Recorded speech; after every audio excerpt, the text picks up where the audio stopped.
फिलहाल उत्तर प्रदेश में संविदा कर्मियों को नियमित नहीं किया जाएगा। अगर कोई इस बात का विरोध करेगा तो सरकार उसे या तो जेल में डाल देगी या तो उसकी नौकरी छीन लेगी। पिछले 10 सालों में चाहे वो अखिलेश यादव की सरकार रही हो, चाहे वो योगी आदित्यनाथ की, अलग अलग विभागों में काम करने वाले संविदा कर्मियों ने मांग की है कि उनको नियमित कर दिया जाए, लेकिन शासन बस टाल मटोल कर रहा है और एक बार फिर से वही हुआ है। आइए वीडियो में जानते हैं पूरा मामला क्या है। कभी खबर यह आती है कि नगर पालिका में संविदा पर तैनात सफाई कर्मचारियों के वेतन में घपलेबाजी हो रही है। वो आरोप लगाते हैं कि उनका वेतन 7,500 रुपए यानी 7,500 रुपए प्रतिमाह है, जबकि उनको 5,000 रुपए ही दिया जा रहा है। उनकी दिहाड़ी 150 रुपए है, जबकि उनको दिया 125 ही जा रहा है। कभी उनका कई महीनों तक वेतन रोक लिया जाता है और जब वो प्रदर्शन करते हैं तो पुलिस वाले उनके ऊपर लाठी भांजते हैं। कभी खबर यह आती है कि आशा कार्यकर्ता जब अपने ऊपर हो रहे अत्याचार और उनके किए गए काम के बदले में सही वेतन नहीं पा रही हैं, कोरोना वॉरियर के तौर पर उनको रिकॉग्नाइज नहीं किया जा रहा है और उसके बदले बीमा देने के बंदोबस्त की मांग करती हैं, तो सरकार उनके ऊपर ही लॉकडाउन के उल्लंघन का आरोप लगा करके केस दर्ज कर देती है। कभी उत्तर प्रदेश के एम्बुलेंस कर्मी अपनी मांगों को मनवाने के लिए हड़ताल पर चले जाते हैं तो शासन आंदोलन में मौजूद करीब 1 दर्जन एम्बुलेंस कर्मियों को बर्खास्त कर देती है और उन पर एफआईआर करवाती है। याद रखा जाए, ये वही एम्बुलेंस कर्मी हैं जो पूरे प्रदेश में दिन रात लोगों की मदद करते हैं और उसका क्रेडिट एक दिन प्रदेश के मुख्यमंत्री, चाहे वो अखिलेश यादव रहे हों या योगी आदित्यनाथ, दोनों आकर के खा जाते हैं। भ्रष्टाचार की गंदगी से सड़ चुके उत्तर प्रदेश के अधिकतर विभाग कर्मचारियों के हित की बात करने नहीं आते हैं।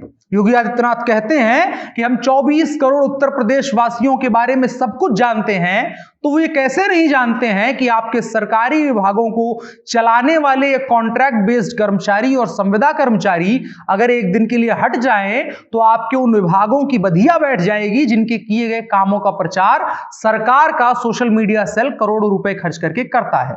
अब जब चुनाव आने वाले हैं तो प्रदेश सरकार संविदा और आउटसोर्सिंग पर काम करने वाले कर्मचारियों का हिसाब किताब जुटा रही है। ठीक वैसे ही जैसे इस साल भर में मोदी जी को नहीं समझ में आया कि किसान बिल में क्या समस्या है, लेकिन जैसे ही चुनाव आने को हुए मोदी जी के अंदर एक अंतर चेतना जागी और किसान भाइयों से माफी मांगते हुए तीनों कृषि कानून वापस ले लिए। वैसे ही अब योगी आदित्यनाथ जी को याद आ रहा है कि हमारे यहां भी हजारों ऐसे लोग काम कर रहे हैं जिनको इस चीज की गारंटी नहीं है कि सुबह वह काम पर आएंगे और शाम को ठेकेदार उनको कह देगा कि कल से काम करने आने की जरूरत नहीं है। उन कर्मचारियों के 6 महीने तक वेतन रोक लिए जाते हैं।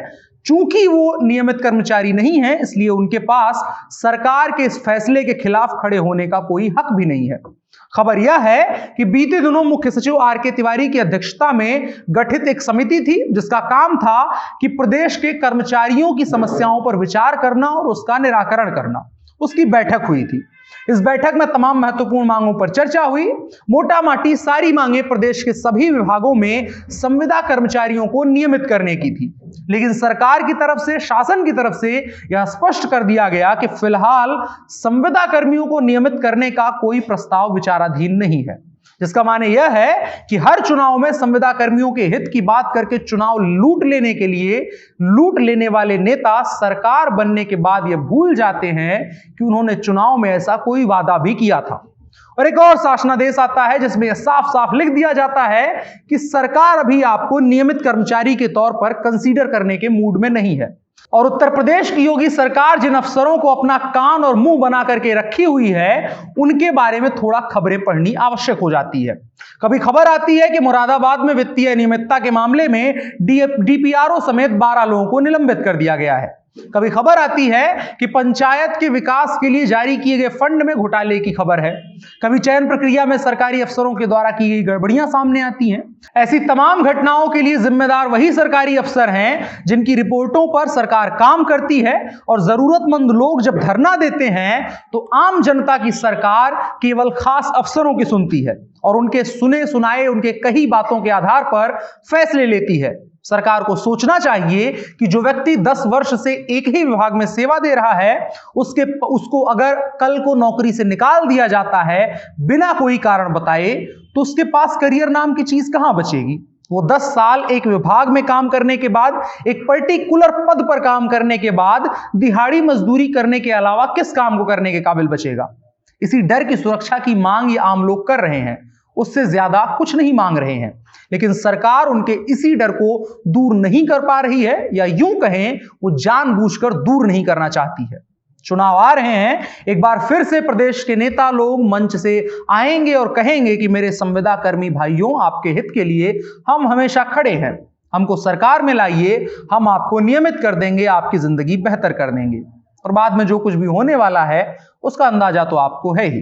बाकी इससे जुड़ी कोई खबर आती है तो हम आपको जरूर बताएंगे। फिलहाल खबर अच्छी लगी हो तो दोस्तों के साथ साझा करें और भी लोगों के साथ साझा करें, ताकि इसके बारे में बात दूर तक जाए। मेरा नाम अनुराग मिश्रा है, आप जनता जंक्शन देख रहे हैं। शुक्रिया।